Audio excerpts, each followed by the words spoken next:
মুর্শিদাবাদে অসুস্থ লালবাগ মহকুমা হাসপাতাল, নোংরা আবর্জনায় ভর্তি হাসপাতালের সামনের অংশ। ছবি আপনাদের দেখাবো, তার আগে বলে রাখি হাসপাতালের দ্বিতীয় গেটের সামনে সাইনবোর্ড একেবারে আগাছায় ঢেকে যাওয়ায় পরিদর্শিত হচ্ছে না এবং লালবাগ মহকুমা হাসপাতালের চৌহদ্দির মধ্যে পার্থেনিয়াম গাছ এবং রাস্তার করুণ অবস্থা দেখলে একেবারে চোখ কপালে ওঠে, কারণ সামান্য বৃষ্টি পড়লেই জমে যাচ্ছে জল।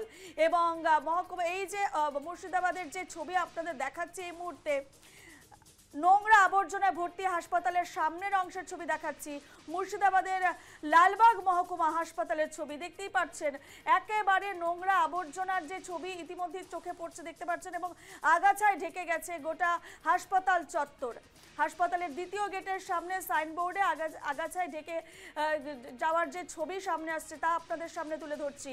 এবং লালবাগ মহকুমা হাসপাতালের চৌহদ্দির মধ্যে অর্থাৎ চত্বরেই পার্থেনিয়াম গাছ এবং রাস্তার করুণ অবস্থা, সেই ছবি দেখুন। এবং সামনে সামান্য বৃষ্টিতেই কিন্তু জল জমে যায় এলাকায়। লালবাগ মহকুমা হাসপাতাল মানুষের কি স্বাস্থ্য পরিষেবা দেবে, কিভাবে দেবে? হাসপাতাল চত্বরে পার্থেনিয়াম গাছ, জংলা গাছ হাসপাতাল চত্বর একেবারে ঘিরে ফেলেছে, সবকিছু মিলে বেহাল অবস্থা হাসপাতালের। আমরা চাই যে হসপিটাল পরিষ্কার পরিচ্ছন্ন হোক, বা আমাদের যে নোংরা যে আবর্জনা যেগুলো আছে এগুলো মানে পরিষ্কার করতে হবে, আমাদের এটাই দাবি। বৃষ্টি পড়লে মানে খিটখিট করছে, জায়গাটা ভালো লাগছে না। কি বলবো, যে সব নোংরা এগুলা তো পরিষ্কার করা পরিচ্ছন্ন রাখার দরকার। হ্যাঁ, এরকম নোংরা হয়ে থাকলে মানুষের বসবাস বা যাতায়াত কি করে করবে? আমরা চাই যে এগুলা পরিষ্কার হোক। হসপিটাল চারিদিকে নোংরায় ভর্তি, পার্থেনিয়াম গাছে জঙ্গল হয়ে গেছে, সেই জঙ্গলের আরো বিষাক্ত গাছ ওগুলো, সেগুলো পরিষ্কার নাই। 1 নম্বর থেকে 2 নম্বর যাওয়ার যে বাইপাস রাস্তা, বৃষ্টি পড়লে তো হাঁটার উপায় থাকে না, জলমগ্ন হয়ে থাকে, তার সঙ্গে চারিদিকে কাদা নোংরা, একেবারে জঘন্য পরিস্থিতি। বিভিন্ন আগাছা বর্ষাকালে হচ্ছে, আমরা রুটিনলি ক্লিন করছি এবং মানে হসপিটালের তরফ থেকে আমরা ক্লিন করছি, অ্যাজ ওয়েল অ্যাজ আমাদের মিউনিসিপ্যালিটি চেয়ারম্যান সাহেবকে আমরা রিকোয়েস্ট করেছি, উনিও লোক পাঠাচ্ছেন। এবারে সমস্যা হচ্ছে যে বৃষ্টি হচ্ছে আবার আগাছা তৈরি হচ্ছে, এটাই সমস্যা। তবে এটা রেগুলার বেসিসে এই কাজটা চলছে, হোপফুলি মানে আপনারা যেটা দেখছেন সেটা থাকবে।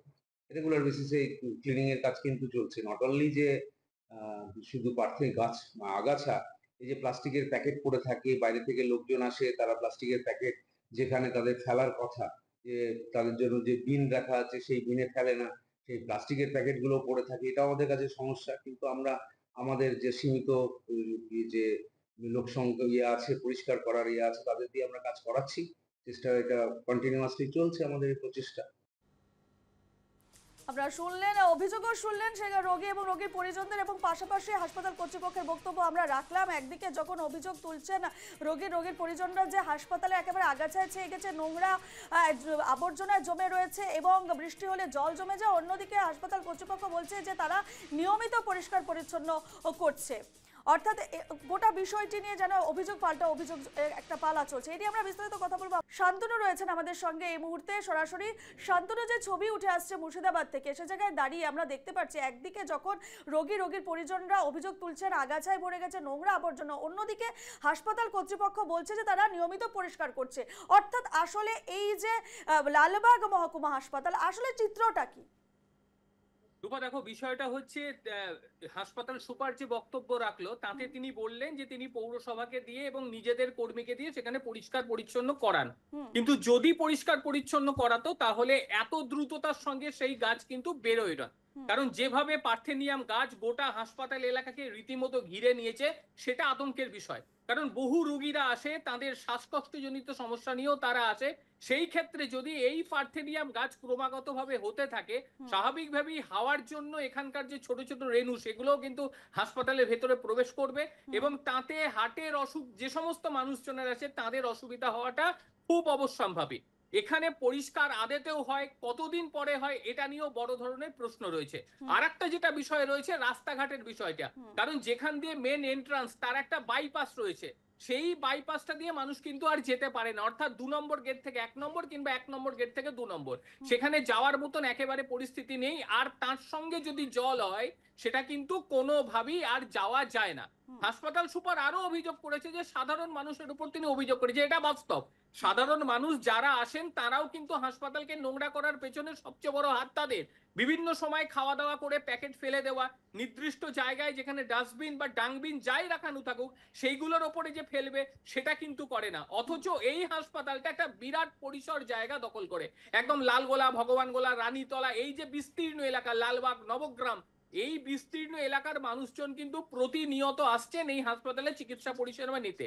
কিন্তু এই রকম যদি পরিস্থিতি হয় এবং হাসপাতালের মেন গেটের যে বলা যেতে ব্যাকড্রপ সেটাই যদি ঢেকে যায়, সেই ক্ষেত্রে হাসপাতাল কর্তৃপক্ষ যে যুক্তি দিচ্ছেন সেই যুক্তিটি কিন্তু একেবারেই মানা যায় না। কারণ বৃষ্টি হতে পারে, বর্ষাকালে বৃষ্টি হবে, এটাই স্বাভাবিক, কিন্তু সেই বৃষ্টির সঙ্গে পাল্লা দিয়ে তাকে পরিষ্কারও করতে হবে। এমনটি নয় যে হঠাৎ আজকে কাটলাম এবং কালকে দ্রুততার সঙ্গে মানুষের সমান বৃক্ষ হয়ে গেল, এটা তো সম্ভব নয়।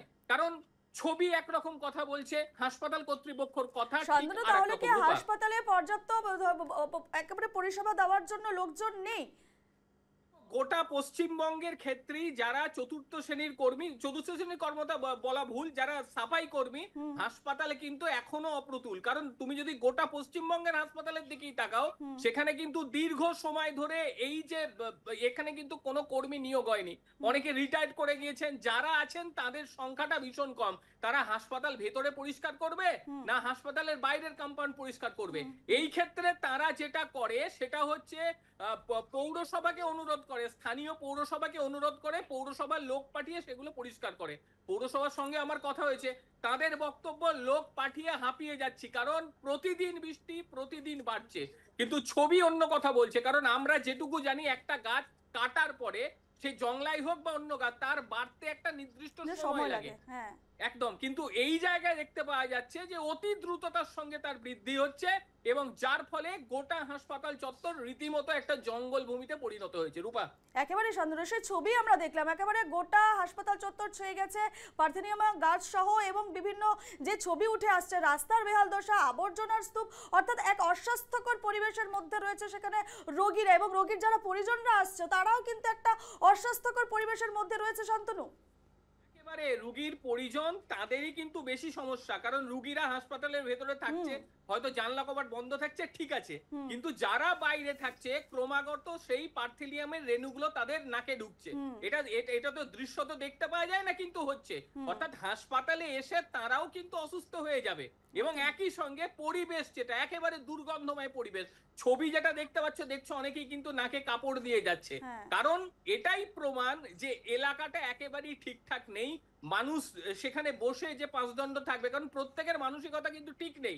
হাসপাতালে এসেছে মানে তার রোগী রয়েছে, মরণাপন্ন রোগী রয়েছে, সেই জায়গায় তাকে যদি দুর্গন্ধ বহন করতে হয় এবং পার্থেনিয়ামের মতন দূষণ তার নাকের ভেতরে ঢুকতে হয়, তাহলে বলা যেতে পারে যে একেবারে স্বাস্থ্যকর পরিস্থিতি নেই এই গোটা হাসপাতালটিতে। সাধারণ আরো একটা বিষয় তোমার কাছ থেকে জানতে চাইবো, শুধু কি লালবাগ মহকুমা হাসপাতাল, কারণ সরকারি হাসপাতালের যে হাল দেখছি বাংলা, সে জায়গায় দাঁড়িয়ে মুর্শিদাবাদের বাকি সরকারি হাসপাতালগুলোর কি হাল যদি তুমি একটু বলো। একেবারেই দেখো, গোটা মুর্শিদাবাদ জেলাতে যে সমস্ত বলা যেতে পারে সাব ডিভিশন হাসপাতালগুলো রয়েছে, প্রত্যেকটি সাব ডিভিশন হাসপাতালে যদি আমরা যাই একই পরিস্থিতি, এবং শুধু মুর্শিদাবাদ বলে নয়, বাইরের যে সমস্ত সাব ডিভিশন হাসপাতাল তাদের পরিস্থিতি একেবারে করুণ পর্যায়ে পৌঁছেছে। এবং মেডিকেল কলেজগুলোর যদি তুমি দৃষ্টি আকর্ষণ করো, সেই ক্ষেত্রে তাদের অবস্থাও যে স্বাভাবিক নয়। এবং উত্তরবঙ্গ মেডিকেল কলেজে গতবার কি ঘটনা হয়েছে গতকাল সেটাও জানা গিয়েছে। অর্থাৎ একটা বিভীষিকাময় পরিস্থিতি। হাসপাতাল নিয়ে, স্বাস্থ্য ব্যবস্থা নিয়ে যদি পশ্চিমবঙ্গ সরকার সঠিকভাবে নজর না দেয়, সেই ক্ষেত্রে কিন্তু ওই খুবলে রুগী খাবে না, এরপরে বেড থেকেও রুগী টেনে নিয়ে কুকুরে খাবে, এইরকম একটা পরিস্থিতি হচ্ছে এবং সাধারণ মানুষের এই বয়ান। অর্থাৎ খুবই উদ্বেগজনক বিষয় যে ছবি উঠে আসছে বাংলা থেকে, সে জায়গায় দাঁড়িয়ে প্রত্যেকটি সরকারি হাসপাতালেরই একই হাল।